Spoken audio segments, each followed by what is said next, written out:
오늘 우리에게 주시는 하나님 아버지의 말씀은 누가복음 12장 8절에서 12절 말씀입니다. 누가복음 12장 8절에서 12절 말씀을 제가 봉독에 올리겠습니다. 내가 또한 너에게 말하노니 누구든지 사람 앞에서 나를 시인하면 인자도 하나님의 사자들 앞에서 그를 시인할 것이요 사람 앞에서 나를 부인하는 자는 하나님의 사자들 앞에서 부인을 당하리라. 누구든지 말로 인자를 거역하면 사하심을 받으려니와 성령을 모독하는 자는 사하심을 받지 못하리라. 사람이 너희를 회당이나 위정자나 권세 있는 자 앞에 끌고 가거든 어떻게 무엇으로 대답하며 무엇으로 말할까 염려하지 말라. 마땅히 할 말을 성령이 곧 그때에 너희에게 가르치시리라 하시니라. 아멘. 네, 오늘 또 이렇게 새벽 기도에 참석하신 여러분들을 다시 한번 환영합니다.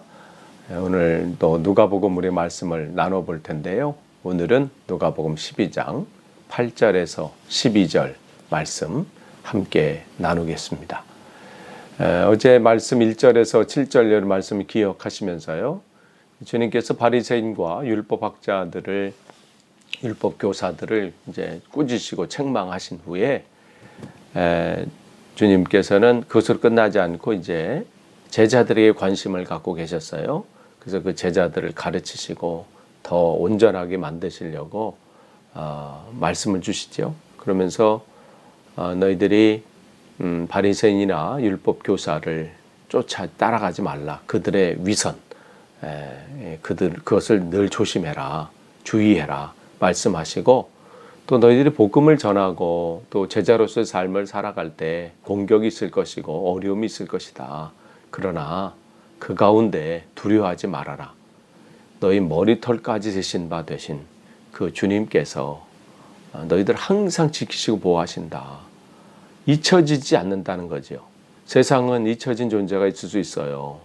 세상에서는 그 사람의 모습이나 또 그 사람을 통해서 나오는 어떠한 결과물들 또 그런 것으로 인해서 저 사람 참 중요한 사람, 대단한 사람 또 그렇지 않은 사람 그렇게 구분하고 또 그렇게 판단을 합니다. 그러나 주님 앞에서는 모든 제자가 중요해요. 모든 주님의 말씀으로 살아가려고 하는 그 사람이 세상의 판단 기준에 의해서 대단한 사람, 그렇지 않은 사람 나눌지 몰라도 주님 앞에서는 다 똑같다는 것이죠. 다 귀한 사람이고 잊혀지지 않는 사람들이고 그 말씀을 하시는 거예요. 그러면서 오늘 계속해서 말씀하시는데 그런데 그런 하나님이 보호하시고 하나님 앞에 다 중요한 사람인 그 제자들이 해야 될 일이 있다는 거예요. 그 제자들에게 요청사항이 있으세요. 그건 8절이에요. 내가 또한 너에게 말하노니 누구든지 사람 앞에서 나를 시인하면 여기서 시인한다는 것이 법적인 용어예요. 이 단어가. 그러니까 법적으로 와서 증인으로 채택이 돼서 가서 말을 할 때 자기가 하고 싶은 말 하는 게 아니잖아요. 본 것 또 자기가 들은 것 그러니까 공적으로 증언하는 것이죠. 제대로 얘기를 하는 것이잖아요. 바로 그걸 얘기하는 거예요. 그러니까 우리가 삶 속에서 우리가 어떠한 삶을 살아야 되는 그럼 시인한다. 나 예수 믿는 사람이에요. 나 교회 다녀요. 나 오늘 교회 다니는 성도예요. 나 집사예요. 나 권사, 장로, 목사예요. 이게 시인하는 건가요? 아니면 밖에 나가서 식사 시간에 밥 먹기 전에 그렇게 눈 감고 기도하면서 그런 게 이제 그리스도인을 시인하는 건가요? 시인한다는 게 뭘까요? 시인한다는 것은 내 안에 계신 그 주님을 시인하는 거잖아요. 그런 것은 어떻게? 내가 내 안에 계신 그 예수 그리스도, 그 주님을 내가 고백하듯이 사는 거예요. 내 삶 속에서 내가 하나님 앞에 찬양하듯이 그렇게 내 삶에서 살아가는 거예요. 주님 말씀하시면 내가 나아가고 주님 뜻이 아니면 내가 어떠한 어려움이 있고 또 어떠한 불이익이 있다 할지라도 내가 멈춰서겠습니다. 만약 그렇게 찬양의 고백을 했다면 내 삶 속에서 그 찬양한 대로 사는 것이고요. 내가 말씀을 읽고 또 설교하고 누구 소그룹 모이면서 가르치고 나눴다면 그 말한 대로 또 그렇게 살고 행하는 것이죠. 그러니까 내 생활 속에서 우리 주님을 주인으로 왕으로 인정하고 그렇게 살아가는 거, 그게 시인하는 거예요. 그러니까 제자들에게 주님께서 요청하시는 것은 바로 말에 있지 않아요. 율법 교사처럼 또 바리새인처럼 말로는 뭐 대단하고 사람들에게 보여주는 건 대단하잖아요. 근데 진짜 믿는 대로 그들의 삶이 그렇게 살아가는가, 그 모습을 주님께서는 제자들에겐 내 사람 앞에서 진짜 그리스도인처럼 살아가라, 그 말씀하시죠. 그런 삶을 살아가는 자에게 주님께서는 인자도 하나님의 사자들 앞에서 그를 시인한다. 주님께서 다시 오실 때에 주님의 인정을 받는 그 삶이 되는 것이죠. 그래서 9절에 사람 앞에서 근데 나를 부인하는 자는, 그렇게 돼 있어요. 조금 전에 이제 시인이 나왔고요. 여기는 부인하는 거예요. 근데 여기서 부인한다라는 것은 뭐냐면 몰라서 이러는 게 아니에요. 여기서 부인이라는 이 단어는요. 몰라서 그럴 수도 있잖아요. 그죠? 알면 왜 그러겠어요? 몰라서 그런 게 아니고요. 알면서도 거짓으로 바꾸는 거. 그걸 여기 우리는 여기 부인이다 이렇게 써 있는데 이 원어의 뜻이 그렇습니다. 알면서도 이게 거짓 증언이면서도 거짓 증인 건 이게 분명해. 예. 이게 이 허위 자백이라는 것은 분명한데 요거를 바꾸기 위해서 요거 인정하면 자기가 큰일 나니까 그래서 허위 자백하는 거죠. 그러니까 진리를 알면서도 거짓으로 꾸미는 걸 부인이에요. 그러니까 이제 이 부인한다는 이 의미는 요 단어의 여기서 쓰일 때의 의미는 말만이 아니에요. 행동도 그렇게 하는 거예요. 말로만 모릅니다, 아닙니다 이런 게 아니라 행동도, 생각도, 마음도, 하여간 그 삶의 모든 것이 거짓된 것이죠. 그렇게 되면 그 사람도 하나님 사자 앞에서 마지막 때 어떻게 해요? 그도 부인당하리라. 그러니까 마태복음 7장 23절에 주님께서 내가 주여, 우리가 주의 이름으로 선지자 노릇하고 귀신도 내쫓고 많은 능력을 행하지 않았습니까? 그렇게 얘기할 때 주님께서 뭐라고 말씀하세요? 단호하게 말씀하시잖아요. 내가 도무지 너를 알지 못한다. 왜냐하면 그들의 삶이 시인된 삶이 아니었다는 거죠. 겉으로는 뭐 대단한 일 해도 그 안에 주님을 왕으로 삼고 살지 않았다는 것이죠. 예수님을 주인으로 삼고 살지 않았다는 거예요. 자기가 주인 되었고 자기가 드러나는 것이 좋았고 자기가 보여지는 게 더 중요했던 사람들인 것이죠. 그러면서 10절에 누구든지 말로 인자를 거역하면 사하심을 받으려니와 성령을 모독하는 자는 사하심을 받지 못하리라. 그러니까 뭐예요? 말로 인자를 거역하면, 여기서 말로 인자를 거역한다는 것은 알지 못해서 그런 거예요. 지금 예수님께서 말씀을 전하시지만 그 예수 그리스도가 누구인지 잘 알지 못해서, 그러니까 어떤 사람은 저 사람이 혹시 우리가 아는 것처럼 또 이렇게 소문에 들은 것처럼 바알세불의 힘을 얻어서, 귀신의 왕인 바알세불의 힘을 얻어서 그렇게 지금 하는 것은 아닌가? 또 알지 못하니까 그런 질문도 하고 또 의심도 하고 생각도 하는 것이죠. 주님께서는 그 부분에 대해서 말씀하시는 거예요. 근데 그냥 무조건 그렇게 말한 사람도 용서되느냐? 이 안에 뭐가 전제되어 있냐면 지금은 알지 못해서 방해하고 또 알지 못해서 믿지 않고 거부하고, 그렇지만 이 들은 말씀 이제 기억나고 생각나서 성령께서 그에게 이제 터치해 주실 때 그러니까 성령이 임하면 뭐라고 했어요?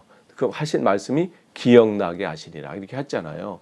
해서 깨닫게 해줄 때가 있어요. 아, 내가 그때 잘못했구나. 이렇게 살면 안 되지. 내가 왜 그런 말을 했지? 내가 왜 그렇게 방해했지? 그렇게 깨달았을 때 뭘 해야 되는 거예요? 회개하고 하나님 앞에 주님 내 죄를 용서해 주십시오. 회개할 때는 어떻게 돼요? 용서함을 받아요. 그러니까 어떠한 우리가 죄를 졌다 할지라도 그 앞에 하나님 앞에 무릎 주님 내가 주님 앞에 이 잘못을 고백합니다. 회개하는 모든 죄에 대해서는 회개하는 모든 자는 어떻게 해요? 용서함을 받습니다. 그러나 어떻게 해요? 끝까지 성령께서 그를 터치해 주시고 또 회개케 하시고 바꾸라고 하시고 기회를 주시는데도 어떻게 해요? 여기서 모독한다라는 것은 다른 게 아니에요. 의도적으로 이렇게 하는 행위예요. 알면서도 이게 거짓인 것을 알아. 이게 잘못된 것인지도 알아요. 이렇게 하면 안 된다는 것도 알아. 그런데 어떻게 해요? 자기 이득 때문에 거짓 증언하고 그런 일들이 얼마나 많나요? 우리 살아가면서 뭐 뉴스에서나 또 우리 삶 속에서나 또 듣는 얘기나 우리가 목격한 거나 그런 것들이 얼마나 많아요. 이게 정말 잘못된 것이 알매도 불구하고 거짓임에도 불구하고 서로 모의를 같이 하고 결탁하고 또 증언하고 모른 척하고 이런 일들이 얼마나 많아요. 그런 것처럼 성령께서도 우리에게 터치해 주시거든요. 너 그렇게 살면 안 된다. 거기서 돌이켜라. 인생이 그렇게 살면 안 된다. 계속해서 말씀을 통해서 환경을 통해서 여러 가지 모양으로 우리에게 말씀을 전하시고 하는데 바꿔야 된다는 것도 알고 끊어야 된다는 것도 알고 계속해서 우리에게 주시는데도 계속해서 거부하는 거예요. 끝까지. 근데 이 부분은 나중에 어떤 부분으로 이어지냐면 주님께서 제자들이 복음을 증거하고 그 일들 할 때 조직적으로 방해하는 세력들이 있잖아요. 핍박하는 일들이 있잖아요. 그런데 처음엔 몰라서 그 일들을 공격하고 방해했던 사울, 이제 우리가 바울이죠. 사도 바울. 그러나 그는 몰라서 그랬을 때는 그 일들을 성령의 역사를 방해하는 자가 됐었잖아요. 그런데 어떻게 해요? 주님의 터치하심이 어떻게 해요? 바로 회개하면서 돌이켰을 때 용서함을 받는 거예요. 그는 하나님의 놀라운 사역들을 감당하는 사람이 되는 겁니다. 그런데도 어떻게 해요? 끝까지 그를 공격하고 또 했던 그들은 어떻게 해요? 용서함을 받지 못하는 것이죠. 하나님의 이 거대한 이 성령의 그 물줄기, 성령의 역사, 하나님의 그 계획하심을 대항하는 그 사단의 세력들, 그것은 하나님께서 그때가 되면 그 견고한 진을 무너뜨리시고 또한 사로잡아 가시는 것이죠. 사하심을 받지 못하는 거예요. 그러니 제자들에게 이 말씀 하시면서 무슨 하는 거예요? 너희들이 공격이 있다. 그래서 그러나 두려워하지 말아라. 너희 참새가 그냥 팔리는 것이 아닌 것처럼 잊혀지는 사람은 없다. 내가 늘 기억하고 주목하고 있다. 머리털까지 다 세신바 됐다. 걱정하지 말아라. 또 이 사명을 감당할 때 너희들을 조직적으로 또 강압적으로 공격하는 이들이 있다.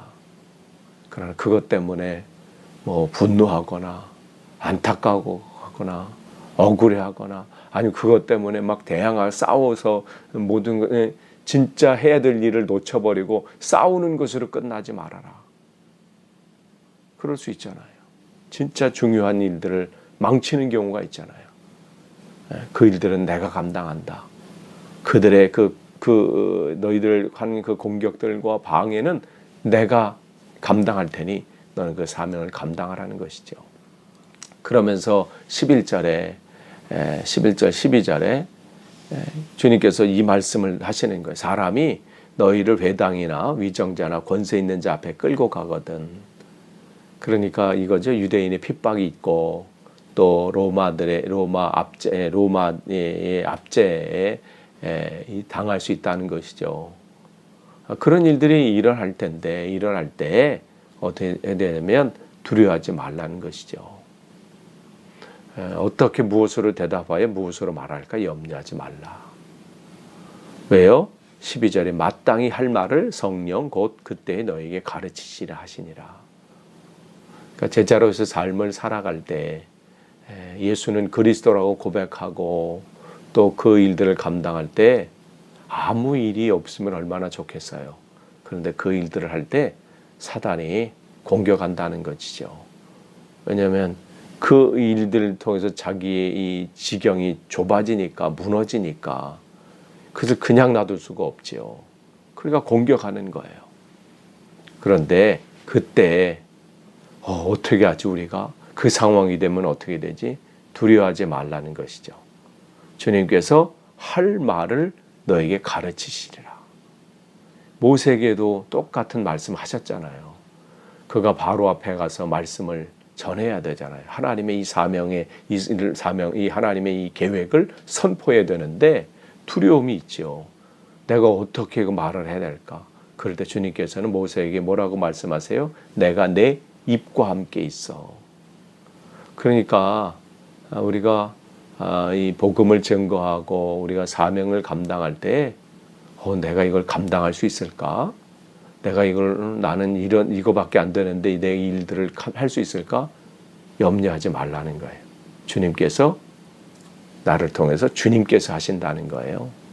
그런데 어떻게 할 말을 가르치신다. 우리에게는 해야 될 말들이 있다는 거예요. 그냥 무조건 침묵이 아니에요. 이거 뭐 더러우니까 침묵하고 이건 상황이 이러니까 침묵하는 게 아니라 반드시 우리는 증거해야 될 말들이 있어요. 세상의 법으로 우리를 막는다 할지라도 또 세상의 상황이 지금 그런 상황이 아니라고 한다 할지라도 그거는 에스더서에 나오는 모르드게가 마찬가지죠. 하만이 계속해서 공격하고 막 할 때 어떻게 해요? 그는 자기가 유대인임을 분명히 밝히고 자기의 정체를 증거하면서 할 수 없음을 말하잖아요. 마찬가지예요. 우리가 이 땅의 상황 속에서 분명히 증거해야 될 것은 뭐예요? 예수는 그리스도시다.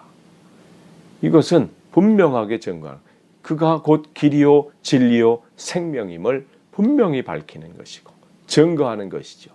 이것은 어떠한 누가 우리의 입을 막는다 할지라도 그 길을 막는다 할지라도 이것은 어떻게 해야 될 말이라는 거예요. 마땅히 할 말이라는 거예요. 그리고 그 어떠한 핍박 속에서도 담대히 복음을 증거해야 되는 것이죠. 그런데 그 일은 우리가 하는 게 아니에요. 우리의 능력으로 우리의 상황으로 어떻게 할 수 있나요? 성령께서 그때 하게 만드셔요. 그 상황이 되면요. 그러니까 어떻게 우리는 지금 그 믿음 안에서 더 성장하도록 오늘 훈련이 돼야 돼요. 어떠한 가운데서도 주님을 신뢰함으로 우리는 그 앞에 서기를 다짐하고 또 오늘 훈련하는 것이죠. 감당하게 하실 겁니다. 그러니 두려워할 것이 없습니다. 할 말을 주실 것이고요. 또한 우리가 복음을 전하는 그 심령들의 마음도 주님께서 바꾸실 것이에요. 그러니까 우리가 두려워할 것은 없습니다. 끝을 맺습니다. 오늘 주님께서 그 제자들에게 어제에 이어서 우리들이 해야 될 일이 있다 말씀을 하십니다. 오늘 하루도 여러분이 내 안에 계신 그 주님을 온전히 시인하는 삶, 그것은 말로만이 아닌 내 삶에 그분이 주인 되심을 인정하고 왕 되심을 인정하고 그렇게 살아가는 거예요. 나는 죽고 그분이 온전히 내 안에서 드러나는 삶을 오늘도 사시기를 원합니다. 그게 제자의 삶이에요. 그때는 어때요? 내가 할 말을 하는 게 아니잖아요. 주님께서 원하시는 말, 주님께서 원하시는 삶, 그것을 내가 사는 것이 시인하는 거예요. 또 오늘도 공격들이 있어요. 사단이 내 마음 흔들고 내 생각을 흔들고 내 감정을 흔들 때가 있어요. 거기에 대항하는 게 아니에요. 그래서 주님께 맡기세요. 성령께서 사단이 내가 성령이 내 안에 일하는 것을 방해하는 거거든요. 그래서 주님 안에 손을 맡기세요. 주님께서 정리하실 겁니다. 우리는 어떻게 해요? 그때도 내가 마땅히 해야 될 말이 있어요. 내 안에 사단이 내 마음과 감정을 격동시켜서 흔들 때도 내가 마땅히 해야 될 말이 있죠. 마땅히 내가 행해야 할 삶이 있죠. 성령께서 가르쳐 주실 겁니다. 생각나게 하실 겁니다. 그 말씀 앞에 그 성령이 인도하심에 오늘도 순종하시고 그럴 때 오늘도 승리하는 하루가 될 겁니다. 오늘 하루만 잘 사시면 돼요. 내일은 또 내일 하루 잘 사시고 잘 가면 되는 겁니다. 그렇게 오늘도 승리하시길 간절히 축원합니다. 기도하겠습니다. 하나님 감사합니다. 오늘도 우리에게 귀한 또 하루를 허락하셨습니다. 날마다 한 걸음 한 걸음 주님 앞에 더 온전히 나아가길 원합니다. 우리의 발걸음이 오늘도 승리하고 오늘도 주님과 온전히 더불어 교제하는 복된 하루 되게 하셔서 어떠한 공격 앞에서도 흔들리지 않게 하옵소서. 감사드리며 예수님의 이름으로 기도하옵나이다. 아멘.